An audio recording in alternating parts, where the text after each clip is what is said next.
Good afternoon. Welcome to my podcast that I'm actually filming for, I think, the third time because I keep having technological difficulties. Considering I'm not very technologically savvy, this has been such an uphill battle for me, failing forward, and thank you for being here with me.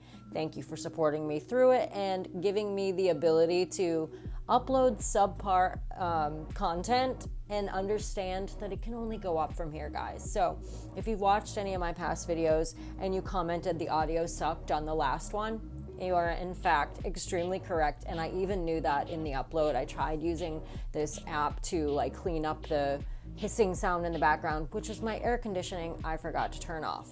So today that is off, but I am in Florida, guys, and it is still hot as balls outside. So I may start sweating profusely. If that does happen, then just know that that is some sweat and tears just for you, for me to bring my voice out. Guys, if you want to help me build my platform, then just hit that subscribe button, give it 2 thumbs up, and maybe share with a friend. Now, I wanted to first talk about the Balenciaga stuff. I have not really talked about this on an actual video. If you did watch the upload of my last live, I kind of covered it a little bit. I've done a little bit of deep digging, and I found a lot of information out about the people that are in fact actually responsible. Lada Volkova is the top designer. I believe she's been their designer since 2014. She's in a known relationship with a pedophile. And this isn't the first time that apparently there's been some odd things in the background. Like apparently there's one that, it was an adult, but she's sitting and there's a bookshelf in the background. And one of the books that were on it, literally you'd need to turn your computer over to an FBI agent after you were to search this book, because the images that would be on your drive probably have you put in jail. So just some really fucked up stuff in a lot of duct tape, and then a child's toy or something like that. So they've always been alluding to this, but this was the first time that I think that they decided to just completely test the waters and really put it out there in everybody's face, thinking that America was maybe ready for it. I think because we've been seeing all this, all the trans stuff, all the, LGBTQ plus sign, minus sign, angry face emoji, all that stuff is now being kind of shoved down our throat in this place where I think that they honestly believed that we were at a place of normalization where they could get away with posting this, and they didn't really realize that people would be so up in arms. And it wasn't just necessarily the fact that the children were in it just looking all innocent, having these teddy bears dressed in bondage gear, which was fucked up enough, but they had the strategically placed court case about pedophilia being free speech or I don't know. I didn't read the entire thing. I did pull it up at one point because someone attached a link on Twitter, and I kind of read through it, but it was very liaristic. Kanye and Kim have been part of this for a really long time, and even had their children wearing BDSM stuff during Fashion Week, which I thought that I had remembered Kanye actually coming out and downing that and saying he didn't like how his children were being sexualized in some of these videos and such. So I don't know if he's just kind of in this manic episodes, one day something's okay with the next he's not, because I thought he had distanced himself from Balenciaga, but he's been putting their stuff on and tweeting prior to getting deleted from Twitter for the second time. Pro Balenciaga stuff. We need to cancel culture. I stand with Balenciaga. And then he'll say he follows Jesus in the next statement. So I don't know. Man's losing it. The other thing that I thought was the most sick part of this whole thing is the sister company of Balenciaga. The man is married to Selma Hayek, who is a Hollywood elite, and he owns this auction house that sells these mannequins that are sexualizing children. They look like children, but on their faces they have buttholes and wieners in place of their normal facial features. Really strange stuff, guys. I mean, I know the names of the artists, if you want to call them that, Jake and Dinos Chapman. And these things go anywhere from $140,000 to $500,000. I mean, it's just completely fucked up. But this is like the underground stuff that probably wouldn't come out in the open if we hadn't linked it to the Balenciaga thing. And now, of course, it's coming out. Everybody's talking about it. So the question is, like, where do we go from here? Is it a distraction? All these things, because I got chatting with the guys in my podcast, and they're, all about everything being a distraction, a psyop, so to speak. And I'm always on the fence about that, because people will say, oh, that's just a distraction. But like anything that I'll report on, they'll say that's a distraction. So is everything a distraction? So if everything's a distraction, what are they trying to distract us from? Something's got to be the thing that isn't the distraction, correct? So, it's a lot of look over here so you don't see what's going on over here. Maybe that's New World Order, the government, the people that are kind of, really pulling the strings behind the scene. I do not know. I'm hoping maybe y'all can help me get to the bottom of it. Because Balenciaga kind of ties into the next thing I wanted to say, I really wanted to talk about this Kanye West shit. So as I said, first of all, I want to say, I couldn't name one Kanye West song. I've never owned any Yeezy or any of his Adidas. I've never owned any apparel. I could give two flying fucks about Kanye West.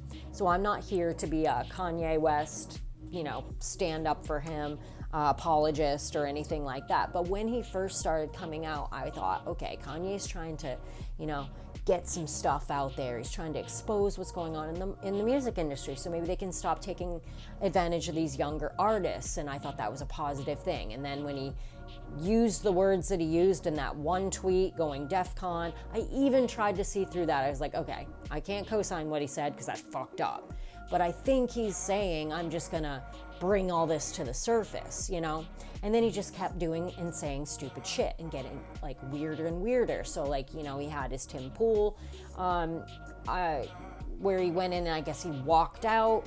He's had all these different, the British guy, he did that one online, I think, and it was just absolutely ridiculous. But this takes the cake. And I didn't know InfoWars, I didn't know Alex Jones. I know a lot of people know who he is and probably assume that I'm some crazy conspiracy theorist, so I must know who Alex Jones is, but I actually didn't. I only knew about the fact that there was the lawsuit that he had where he had said something along the lines of one of the shootings, I think Sandy Hook or something, was fake and it was all actors. And I know he got smashed with a huge lawsuit over that. So that's kind of where I knew his name from. I've never watched an episode of InfoWars, so I knew nothing of that.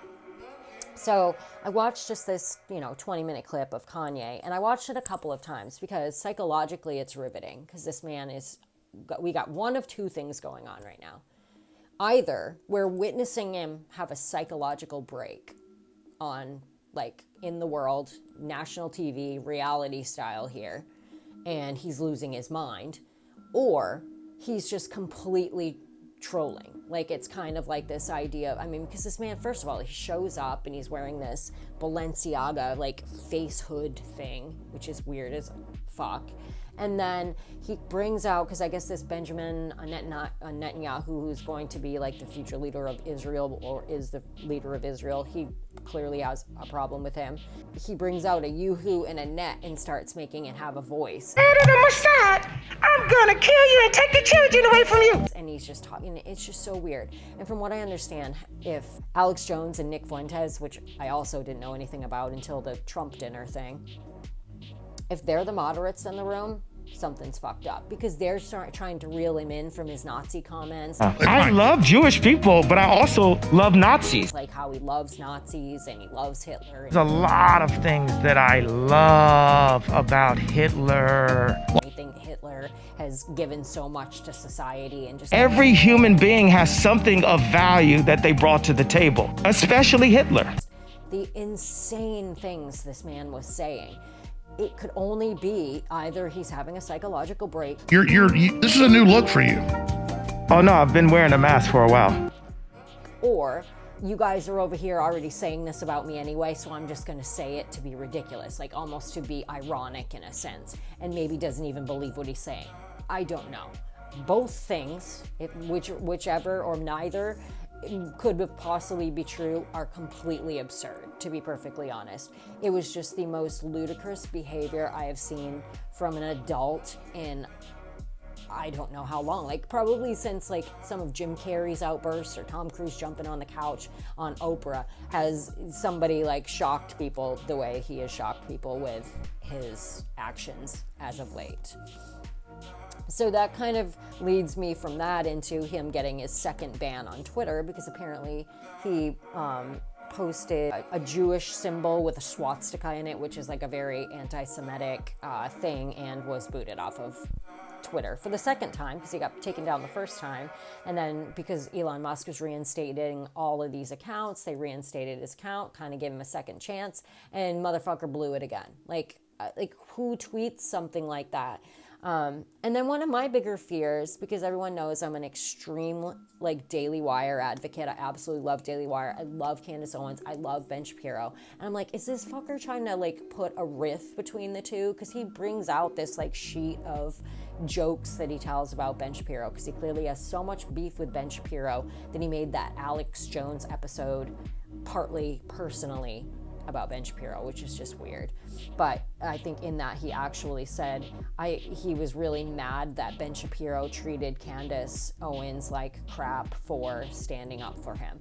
And I'm thinking, bro, one of two things is going to happen now. You are going to drive a wedge between the two of them, or Candace is no longer going to stick up for you because you've gone too fucking far. Like one of the two. I don't really know which one's going to happen, but I sure as shit hope it's not that she leaves Daily Wire because she's such an asset there. Although I don't know if I can co-sign her standing up for Ye anymore either, because he's losing his shit. So that leads me into the Twitter files and all that's going on with Twitter. As far as I'm concerned, it's like Elon Musk is saving America right now. He has restored the faith in free speech on at least one of these fucking platforms that are all run by the loony liberal left. They in these files proved it. They proved that the government has ties, that the Biden administration and just like the Congress in general on the liberal side, because they have so many more connections, and because most of the employees that are at Twitter were, left-leaning. So obviously the more connections you have, the more pull you're going to have when it comes to getting tweets removed or getting people banned or this or that.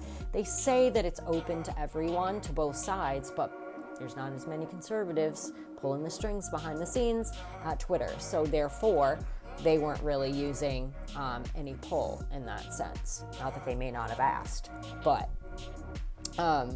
basically what it came down to, like even the people at Twitter started to know that things were completely fucked up, that there had never been any actual proof that there was any sort of Russian disinformation or anyone was actually hacked. But they were told by the high ups that they needed to continue to err on the side of erring, on the side of caution, because God forbid, just in case this may be a hack or something, we don't want to be on the right side of this. Or you just want to squash anything that could paint Joe Biden in a bad light and possibly have Donald Trump win this election, because they literally said we can't have the same thing happen as happened in 2016. Like, meaning we will do whatever we need to do to keep this man from getting elected. Now, so then you could argue, was there enough people that had they seen that, they may have voted another way to actually sway the election? Who knows? As far as I'm concerned, we'll never even find out how much of it was actually fraudulent or actual legal ballot harvesting, because, none of those cases were even heard in a sense. So, there's those conspiracy theorists that, or election deniers, whatever you want to call us, that do not believe that was a free and fair election. So that mixed with this coming out, it's going to be really, really hard for anyone to trust social media platforms, the government, that elections are free and fair anymore.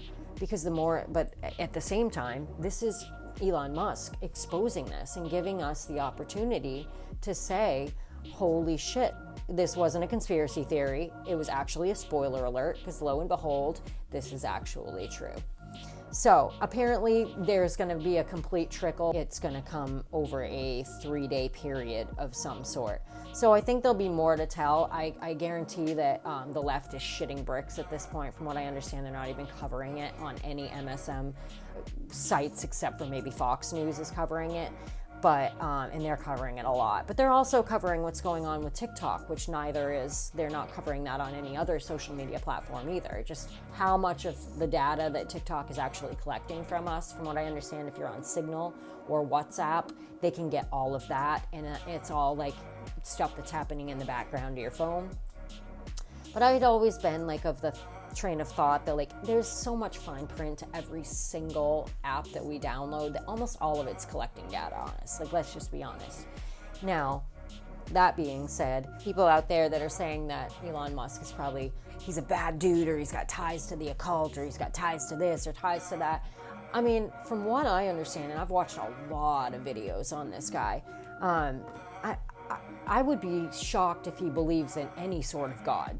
And if you believe in Satan, then that is like saying that you believe in something higher than yourself. And I would dare say he's more on the science side of things. So I don't think he's a Satan worshiper, but that's just my opinion. I'm sure there are others that might believe he has some ties to some weird shit.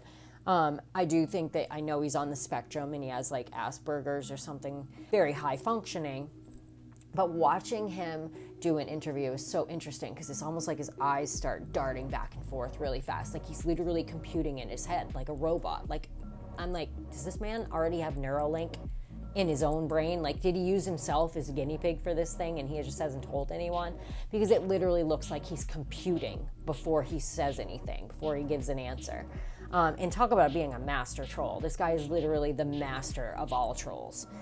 He makes Donald Trump's tweets look boring. So it's pretty flipping amazing what I believe that he's doing on Twitter. And I think that it will have a trickle down. And the reason that I say that is because already Zuckerberg has allowed Trump's profile back up on Facebook. He hasn't used it yet, but he's saying that he's not going to censor him. Now, I don't think he would do that. I don't think he would have done that at all whatsoever if this didn't happen with Twitter. I think they're all going to go, oh gosh, if we're going to compete with whatever Elon's going to bring, because let's be honest, he's already talked about the fact that he's bringing short form and long form video, and he's going to add live, and he's going to add podcasts and all this stuff. So basically, he is going to take all the best elements of all the other social media platforms and mold Twitter into that. So given that everything that the man touches turns to gold, all of these other platforms are probably like, fuck, if we're going to compete with this guy, then we might have to stop what we're doing. They're probably in the background deleting a bunch of shit because they're like, oh gosh, is there going to be an investigation into us next? Who knows? But I have said since the beginning that I thought this was going to be huge, not just for Twitter, because I didn't go on Twitter before. I've only been going on Twitter now because I just want to be there when all these other things are added. So if you're not following me on Twitter, 11 Stacy's mom, give me a follow on Twitter. I will be paying more attention to most likely my YouTube account, and then hopefully if he does add that stuff to Twitter on there, because it's just too much of an uphill battle on TikTok for me anymore to really even care. It's like everything I post, I'm either shadow banned all the time, or they don't show any of my stuff except like a stupid fucking joke I post or something like that. Not even to my own followers. The algorithm sucks. I get banned on my lives daily. So it's no longer worth it for me to put the time and effort into TikTok. I'm going to start doing that with these other apps. So make sure that you're following me on all my platforms, even Instagram. I suppose I don't really use it that often, but it is a way just to keep in touch in case, God forbid, I lose one of my other accounts. You never know in this day and age. But I am kind of hoping, I haven't had any community guidelines violations or anything like that on YouTube yet, and haven't had to deal with anything like that. So I am hoping that I don't run into that on YouTube. But yet again, maybe I just haven't built my platform large enough that they're really paying that much attention to what I'm posting yet. And I think that all changes as, the more visibility you have. I do have an amazing podcast. I can put the link in here. I would love for you guys to go check that out. Love some constructive criticism. And because this is all so new to me, I will take constructive criticism in the comment section. Thank you for bringing to my attention that the audio sucked assholes on my last one, and I will most likely continue to make mistakes. Thank you for being here and supporting me along the way. I appreciate you guys. Stay cool, stay free. It's all happening. I will see you when I see you. Later, guys.